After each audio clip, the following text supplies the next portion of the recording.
The brown news narasa ska canter den cheermore Vana first namre akalu Arranmore.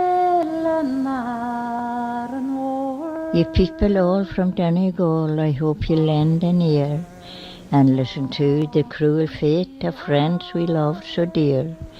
Concerning 19 Irish youths from Scotland they sailed o'er, with joy supreme hard out. The boat hit the rock at 20 minutes past 6 in the evening, in the dark.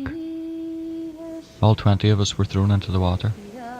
I was the only one to survive, the only one to live. They had just come back from Scotland after nearly 6 months. Me and my brother Michael and my father and 4 others sailed over to pick them up. 20 minutes past 6. That's the time Eamon Ward's watch stopped. His body was found a month later floating miles away from Arranmore. The ones who drowned and perished quickly were lucky. My brother took 10 hours to die of cold in my arms. I could go back and tell you all the men that was drowned on the island. And the people that died last week, I forget their names more or less. All Nile people are the same. The sea is a way of life here, and when you lose one at sea, well, it's remembered. There are no superstitions of land on an island, for land is not important on an island, and there is no lore on things that are not important. No man stands on the cliff top now and looks out without dread over the wide wastes of the bay for sign of things floating. Paddy was in Scotland earlier in the year, and he had rheumatic fever and he came home. When the crowd was ready to come home, the tatty hookers, you know, it's Paddy and his father that went out to Buttonfort to collect them, and they were all drowned but Paddy.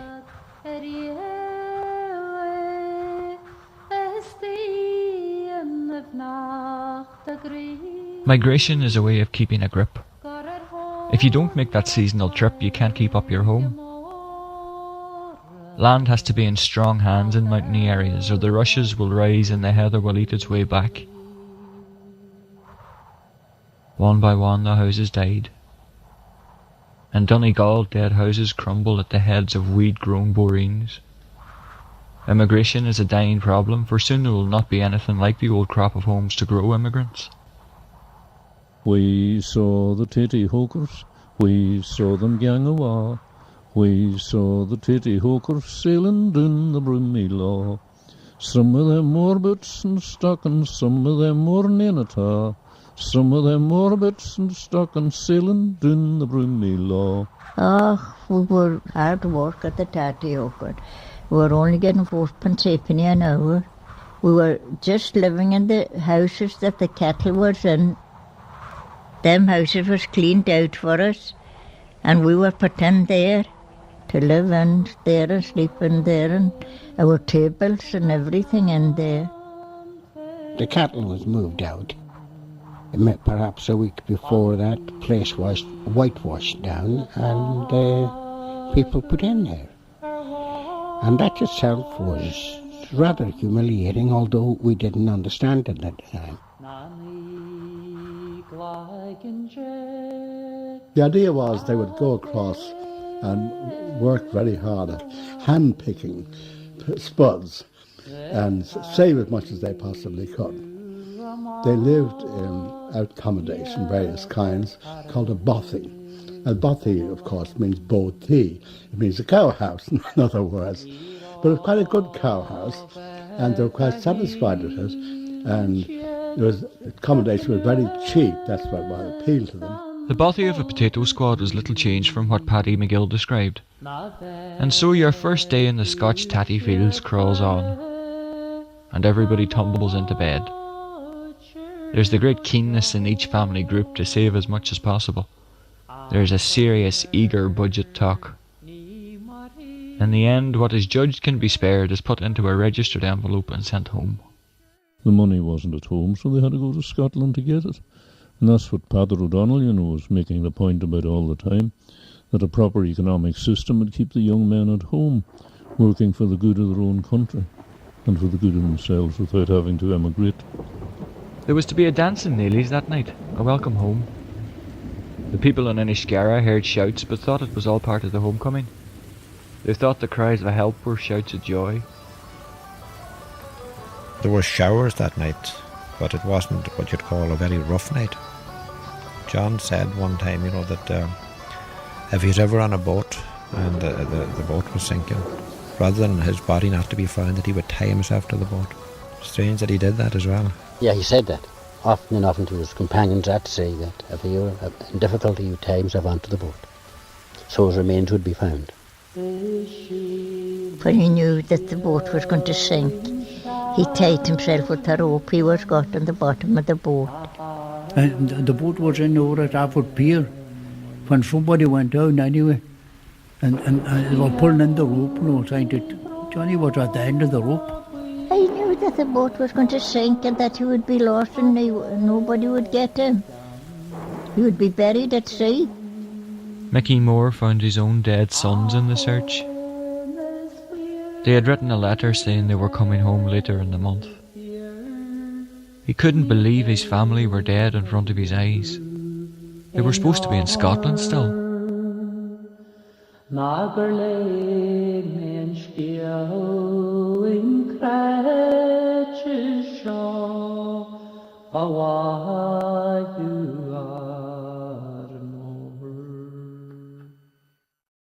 I knew every one of them that was lost. They were crying and roaring and crying, and it was a sad time for everybody. Father McAteer commended the journalists for drawing attention to the, how did he put it? Frequently despised and neglected migratory labourer heroes and heroines. He appealed for prayers for the dead and for those whose shroud was the sea. They all turned to the sea, to Bale and Ellen. May angels conduct thee to paradise, may the martyrs take charge of thy approach, and lead thee into the holy city of Jerusalem. May the choir of angels bear thee up, and with Lazarus, one time poor, mayst thou have rest eternal. I had my own prayer for my brother Johnny. Young comely Charles in grief is gone across the briny bourne. For many an eye shall shed a tear, for ne'er again may he return. It was a day of sorrow, day of sadness. The whole island was shocked, there was no doubt about it, but it was felt more over on the western part of the island.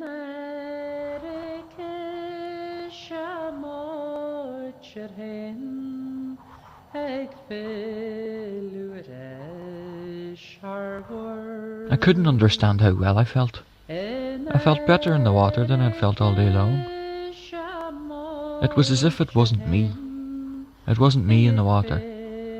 Like I was looking on but not there. My brother Johnny was ebbing away. He said, "I'm finished." Then he died, as if he blew out a candle. Canoe two company long imagine. You'll keep company with me till morning. Was it me out there that night? The weakest? The one that was still sick?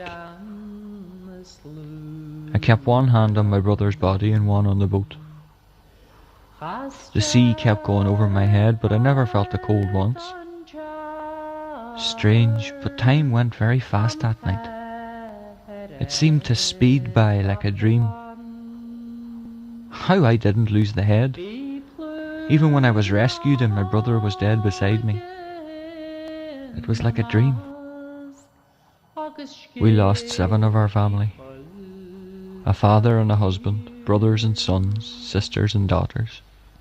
My mother was never right after that.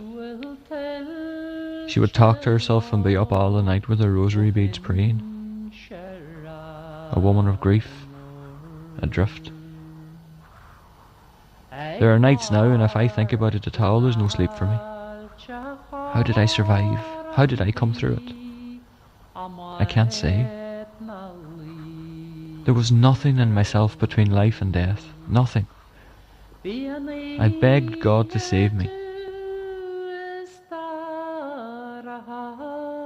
But she couldn't believe that he was a survivor, because he was the man that couldn't swim, and yet he survived. Did you ever hear young folk laughing coming home from the Lagan or from Scotland? Then you never heard gladness in a laugh. And if you heard a whole boat full of it. John Rogers with narrow eyes searches into the grey dark. Back over his shoulder he flung a laugh. But she struck. And for one terrible moment, silence. There's nothing but the breathing of prayer. Did you ever hear such a thing?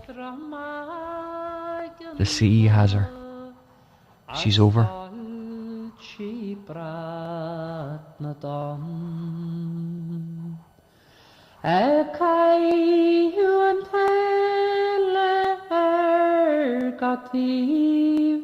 En y Jeffr war yn on.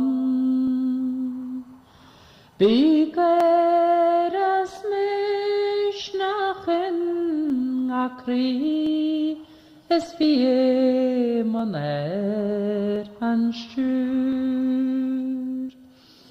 Agus ver hu sé a chwr am slan Ysjag o Arranmore.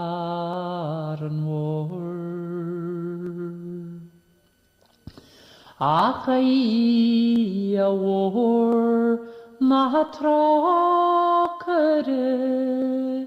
ni he mar hil shervi.